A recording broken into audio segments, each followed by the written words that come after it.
दोस्तों, क्या आप जानते हैं कि हमारे इस यूनिवर्स में एक ऐसा भी प्लैनेट है जहां की नदियों में पानी नहीं बल्कि लावा बहता है, पिघले हुए लोहे का लावा। परसिवरेंस रोवर के बारे में तो मैं आपके लिए एक एपिसोड ला चुका हूं, लेकिन क्या आप जानते हो कि इस रोवर ने मार्स पर एक ऐसे पत्थर की खोज की है जिसके बारे में सुनकर आप दंग रह जाने वाले हो। इस वीडियो को बिल्कुल लास्ट तक जरूर देखना, क्योंकि आज मैं आपको एक ऐसे तरीके के बारे में बताने वाला हूं जिसके थ्रू आप लॉकडाउन में घर बैठे बैठे अमीर हो सकते हो। तो हेलो गाइस, मैं हूं कौशिक और चलिए शुरू करते हैं आज के इस नए एपिसोड को। वीडियो में सबसे पहले मैं आपको बताने वाला हूं नासा के डीप स्पेस फूड चैलेंज के बारे में।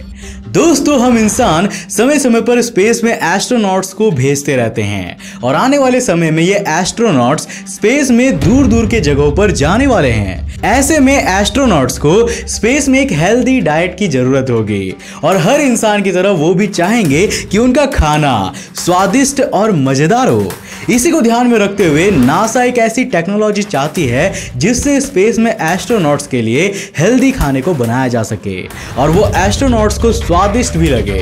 कल के दिन अगर एस्ट्रोनॉट्स मार्स पर जाते हैं तो उनके पूरे मिशन को करीब 3 साल का वक्त लग सकता है। हाल ही में नासा ने कैनेडियन स्पेस एजेंसी के साथ मिलकर डीप स्पेस फूड चैलेंज की शुरुआत की है। इसमें लोगों को ये चैलेंज दिया गया है कि वो फूड प्रोडक्शन की किसी ऐसी टेक्नोलॉजी या सिस्टम का विकास करे जिससे एस्ट्रोनॉट्स को हेल्दी और टेस्टी फूड दिया जा सके, जिसमें रिसोर्सेस कम से कम लगे और वेस्ट भी कम से कम हो। जो भी इंसान ऐसा करने में कामयाब होगा, नासा उसे $5 लाख यानी कि करीब 3.6 करोड़ रुपीस का इनाम देने वाली है।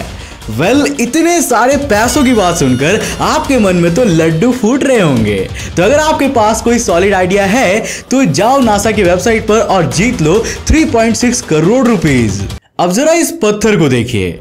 देखने में ये आपको किसी आम पत्थर की तरह लग रहा होगा, लेकिन इसके बारे में जानकर आप बहुत ज्यादा शॉक्ड हो जाने वाले हो और आपके मन में कई सारे सवाल उठने वाले हैं। ऐसा इसलिए क्योंकि ये पत्थर धरती पर नहीं बल्कि मार्स पर मौजूद है। हाल ही में मार्स पर लैंडिंग करने वाले नासा के परसिवरेंस रोवर ने इसकी फोटोग्राफ ली है। ये पत्थर हमें जेजेरो क्रेटर में मिला है जहां पर परसिवरेंस रोवर ने लैंडिंग की है, लेकिन इसके बारे में इंटरेस्टिंग बात यह है कि ये देखने में मार्स के पत्थरों के कंपैरिजन में काफी अलग दिखता है। मतलब अगर आप इसे मार्स पर मौजूद दूसरे पत्थरों से कंपेयर करोगे तो ये आपको काफी यूनिक नजर आएगा। साइंटिस्ट का ये मानना है कि ये पत्थर जेजेरो क्रेटर का तो बिल्कुल भी नहीं है। ये पत्थर या तो मार्स के किसी दूसरे पार्ट से यहाँ पर आया है या फिर ये कोई मीटियोराइट है जो स्पेस से आया है। परसिवरेंस रोवर में लगे लेजर से साइंटिस्ट इसकी कंपोजिशन के बारे में जानने की कोशिश कर रहे हैं और आशा है कि जल्द ही हमें इसके बारे में डिटेल में जानने का मौका मिलेगा। वैसे क्या आप इसके बारे में जानने के लिए एक्साइटेड हैं? हमें नीचे कमेंट करके जरूर बताना। अब मैं आपको ले जाने वाला हूं धरती से 608 लाइट ईयर्स दूर ड्रैको कॉन्स्टेलेशन में स्थित स्टार केपलर 10 को ऑर्बिट करने वाले एक प्लैनेट केपलर 10b पर।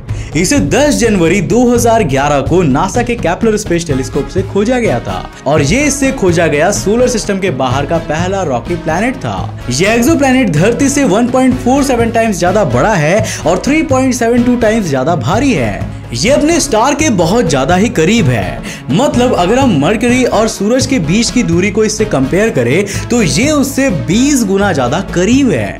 यही कारण है कि इसको अपने स्टार को ऑर्बिट करने में एक दिन से भी कम का समय लगता है। केपलर 10 के इतने करीब होने के कारण यहाँ पर आपको बेहद ज्यादा गर्मी देखने को मिलती है। इसकी सरफेस का टेम्परेचर 14,000 डिग्री सेल्सियस तक पहुंच जाता है। इससे यहाँ पर मौजूद रॉक्स पिघल जाते हैं और लावा के रूप में बहते रहते हैं। केपलर 10b पर बहुत ज्यादा मात्रा में आयरन भी प्रेजेंट है। इससे यहाँ पर मौजूद लावा आपको बहुत चमकदार लाल रंग का दिखता है। इसका मतलब है कि इस प्लैनेट पर पिघला हुआ लोहा बहता रहता है। तो क्या आप केपलर 10b पर जाना चाहोगे? कमेंट्स में बताओ। दोस्तों, हमारा देश भारत हमेशा से ही अपने पड़ोसी देशों के साथ अच्छे रिश्ते रखने की कोशिश करता है और नेपाल से तो हमारा बहुत गहरा संबंध रहा है। वैसे क्या आप जानते हैं कि नेपाल की पहली सैटेलाइट कौन सी थी और उसे स्पेस में कब लॉन्च किया गया था?